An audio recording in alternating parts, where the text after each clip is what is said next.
Binanın birinci mərtəbəsində fəaliyyət göstərən restoran sakinlərin həm rahatlığını, həm də sağlamlığını əlindən alıb. Restoran rəhbərliyi fəaliyyətinin qanuniliyini əlindəki sənədlərlə sübut etməyə çalışsa da, binada yaşayanlar hər gecə kəskin qəlyan tüstüsü və yüksək səsli musiqi ilə mübarizə aparırlar. Əməkdaşlarımız münaqişə tərəfləri ilə görüşüb və hər iki tərəfi dinləyiblər. Bina girişində dayanmaq qeyri-mümkündür. Kim gəlir onu özü hiss eləyir. Evimizdə yağ yeyib, bütün nə ki bişirirlər, eləyirlər, bu bir tərəfə qalsın.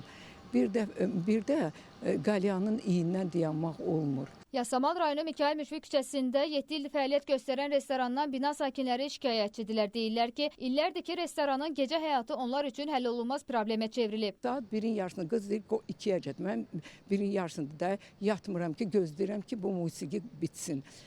Sözün düzü, mən üçün musiqilərinə, konsertdə mən o qədər ziyan eləmir, səsdir, baş ağrıyar. Amma zəhərlənmək mən istəmirəm, nə nəvələrim istəmirəm, nə qonşular. Niyə biz öz evimizdən qaçmalıyıq? Sakinlər mənzillərə dolan ağır qəlyan tüstüsündən kəskin qoxu yaratması ilə yanaşı, hətta zəhərləmələrə də yol açdığını iddia edirlər. Sonra qaz iyi də gəlir. Qazdan da mən bir dəfə zəhərlənmişəm. Fevral ayında mən zəhərlənmişəm. Restoran rəhbərliyi isə sakinlərin şikayətinin əsassız olduğunu deyir. Bildirirlər ki, obyektin fəaliyyəti üçün bütün icazə sənədləri mövcuddur. Fəaliyyəti üçün verilmiş lisenziya isə onlara burada gecə saatlarına qədər xidmət göstərməyə tam hüquqi əsas verir. 2019-cu ildən bu obyekt açılıb. Açılandan burada yəni stajyer ofisant vəzifəsində fəaliyyət göstərirəm. İndiyə kimi də yəni hər hansı bir qeyri-qanun pozuntusu, yəni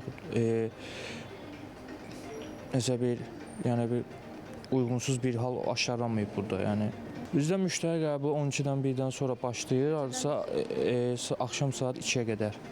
Havalandırma sistemimiz işləyir, xanım. Qəlyandakı, yəni bu qapalı məkan olduğu üçün havalandırma işləyir və havalandırmanın da boruları birbaşa binanın damına çıxırdı, belə deyim. Yəni burada arxa hissədə zətdə, yəni aşağı bir yerdə pəncərədən yaxud kiminsə sakin hansısa bir evə yəni daxil olma bir şey yoxdur.